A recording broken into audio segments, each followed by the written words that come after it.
En préparant le livre Israël, parlons-en, j'ai demandé à deux assistantes d'aller dans les rues de Bruxelles, demander au hasard aux gens qu'est-ce qu'ils savaient sur l'histoire et sur la situation d'Israël. Les réponses étaient catastrophiques. Il y a en fait une ignorance du public, et je pense que cette ignorance n'est pas due au hasard. Ça fait 60 ans que les médias européens, qui se disent les meilleurs du monde, informent le public, et on constate qu'en fait le public ne sait pas l'essentiel.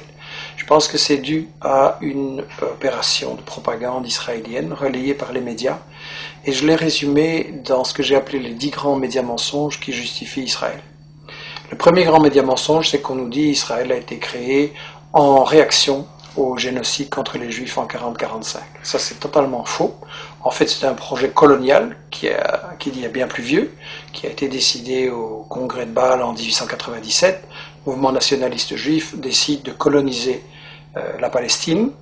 À ce moment-là, on emploie le mot colonialisme, il n'est pas du tout honteux.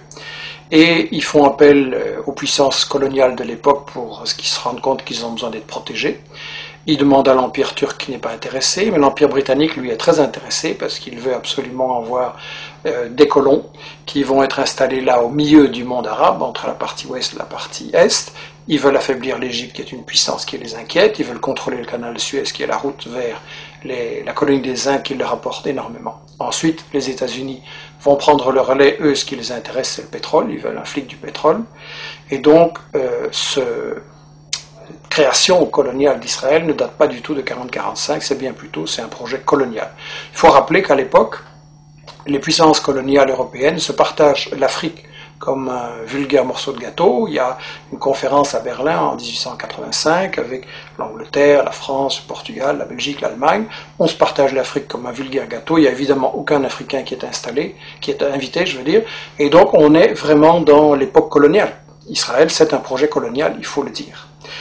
Alors, le deuxième grand mythe qui justifie Israël, c'est oui, mais les Juifs, en fait, ils retournent sur la terre dont ils auraient été chassés par l'Empire romain en 70 après Jésus-Christ. Ça, c'est aussi un mythe total, parce que, en fait, j'ai interviewé dans ce livre l'historien Shlomo Sand, qui a lui-même interviewé les historiens, les archéologues israéliens, et tout le monde dit non, il n'y a pas eu d'exode, et donc il n'y a pas de retour. En gros, les populations, elles sont restées là, elles n'ont pas bougé. Bien sûr, il y a eu des invasions, des migrations, des mélanges, mais en gros, elles n'ont pas bougé, les populations. C'est qu'il y a deux conséquences cocasses. La première, c'est que, au fond, les descendants des Juifs de l'époque de Jésus-Christ, c'est les Palestiniens qui vivent là aujourd'hui, maintenant. Et la deuxième conséquence, c'est que, alors, s'il n'y a jamais des gens qui sont partis, quels sont ces gens qui nous disent qu'ils reviennent? En fait, ce sont des convertis, des Européens de l'Est, de l'Ouest, des Maghrébins, qui se sont, à différents moments, pour différentes raisons, convertis à la religion juive. Et en fait, comme dit Shlomo Sand, le peuple juif, ça n'existe tout simplement pas. Il n'y a pas d'histoire commune, il n'y a pas de langue commune, il n'y a pas de culture commune, il y a juste une religion. Mais une religion, c'est pas un peuple. On ne parle pas de peuple chrétien, de peuple musulman, et donc pas de peuple juif non plus.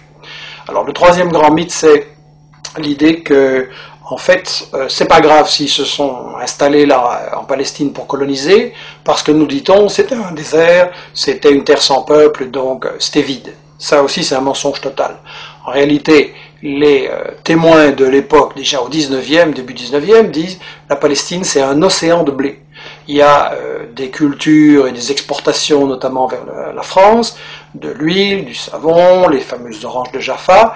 Et d'ailleurs, quand les colons britanniques et puis les colons juifs vont vouloir s'installer en Palestine à partir de 1920, les paysans palestiniens refusent de céder leurs terres, et donc il y a des révoltes, il y a des grèves générales, il y a des manifestations avec de nombreux morts, il va même y avoir une guérilla en Palestine, donc c'était tout sauf un désert, et tout ça n'a été brisé que par une répression très très féroce de l'occupant britannique et des sionistes ensuite. Alors on nous dit, oui c'est vrai, il y avait des Palestiniens, mais enfin ils sont partis d'eux-mêmes. Ça aussi c'est faux. J'ai cru ça moins longtemps, et tout le monde a cru ça, et ça a été la grande version officielle d'Israël, jusqu'à ce qu'on a appelé les nouveaux historiens israéliens, Benny Morris qui est interviewé dans les livres, Papé et d'autres disent non, les Palestiniens ont été chassés par la violence, par la terreur, par toute une opération systématique pour les expulser en fait du pays, pour vider la terre de ses habitants. Donc ça c'est encore un mythe absolu, et ça c'est pour, disons, la partie historique. l'histoire d'Israël, tout ce qu'on nous cache, qui est très très important à comprendre. Et ensuite, ce qu'on nous dit sur la période actuelle, c'est que de toute façon, Israël, c'est la seule démocratie au Moyen-Orient et que donc il faut la défendre, c'est un État de droit. Premièrement, c'est pas un État de droit, c'est le seul État au monde où la Constitution ne fixe pas les limites du territoire. Dans tous les pays du monde, il y a une Constitution qui dit le territoire il commence là, il s'arrête là, et ça c'est notre pays. Israël non, parce qu'Israël c'est justement un projet d'expansion qui n'a pas de limite, et il y a donc une Constitution en plus totalement raciste qui dit que Israël c'est l'État des Juifs. Ce qui veut dire que les autres sont des sous-citoyens, des sous-hommes, et donc c'est la négation même de la démocratie, une constitution pareille. Donc Israël n'est absolument pas une démocratie, et je voudrais dire qu'en fait, Israël c'est le colonialisme, c'est le vol de la terre, c'est le nettoyage d'une population, ça ne peut pas être considéré comme une démocratie. Alors bien sûr on me dira, il y a un parlement, il y a des médias, il y a des profs d'UNIF qui critiquent, etc. C'est vrai, mais étant donné que c'est un État qui est basé sur le vol de la terre, ça veut dire qu'en fait c'est une démocratie entre les voleurs pour savoir comment ils vont continuer à voler. Et ça n'est pas une démocratie, c'est du colonialisme, c'est toujours de la dictature. Alors on nous dit que les États-Unis, eux, ceux qui cherchent à protéger, en protégeant Israël et en mettant plus de 3 milliards de dollars d'aide militaire en armement chaque année pour aider Israël à bombarder et attaquer ses voisins, on nous dit que les États-Unis, ce qu'ils veulent, c'est protéger la démocratie au Moyen-Orient. Bien. Si les États-Unis étaient pour la démocratie, ça se saurait parce que c'est eux qui ont mis en place et qui protègent les dictatures épouvantables de l'Arabie Saoudite, du Koweït, le tyran Moubarak avec du sang sur les mains. Donc en fait, ils ont installé tout ça. Et eux, ce qui intéresse les États-Unis dans Israël, c'est pas du tout la démocratie, c'est en fait le flic du pétrole. Et ça, dans le livre, Chomsky, Samir Amin l'explique très bien, et d'autres, les États-Unis veulent absolument contrôler le pétrole, donc le Moyen-Orient. Ils veulent briser tout État qui pourrait résister à ce projet et qui n'accepterait pas de donner son pétrole pour rien. On l'a vu avec les guerres d'Irak, on l'a vu avec d'autres agressions. Seulement, les États-Unis ne peuvent pas attaquer à tout bout de champ tous les pays du Moyen-Orient qui ne leur plaisent pas. Donc ils ont besoin de ce que Chomsky appelle dans son interview le flic de quartier. Israël, c'est ça, le flic de quartier. Dans le temps, les États-Unis avaient le Shah d'Iran, une dictature épouvantable qu'ils avaient imposée en renversant le premier ministre élu, Mossadegh, en 1953, et donc ils ont installé une dictature épouvantable. Mais ils ont perdu l'Iran, et donc maintenant, il ne leur reste pratiquement qu'Israël, et c'est pour ça que les États-Unis protègent Israël, alors que celui-ci viole le droit international, viole les conventions de l'ONU, viole l'égalité entre les êtres humains. Donc c'est clair, ça doit être clair, c'est une guerre économique ce qui est mené là par les États-Unis. Alors l'Europe, elle se prétend plus neutre, elle prétend qu'elle est à la recherche d'une solution entre les Israéliens et les Palestiniens. C'est absolument faux.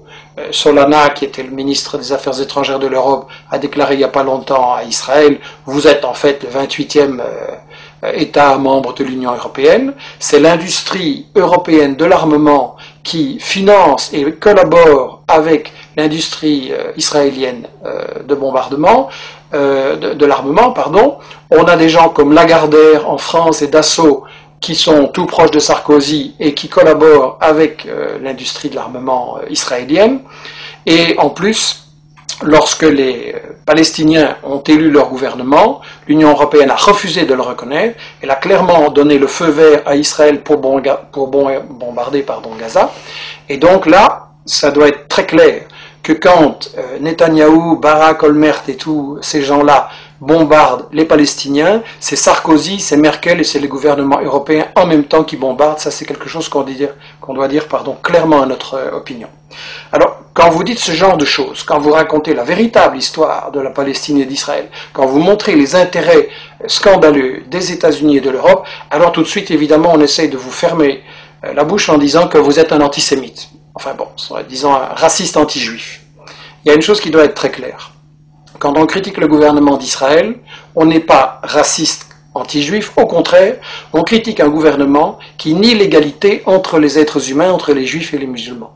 Et donc on veut au contraire que soit possible un avenir, une paix, une entente entre les juifs, les musulmans, les chrétiens et les laïcs au Moyen-Orient, et c'est pour ça qu'il faut arrêter le gouvernement d'Israël dans ses crimes, parce qu'il ne fait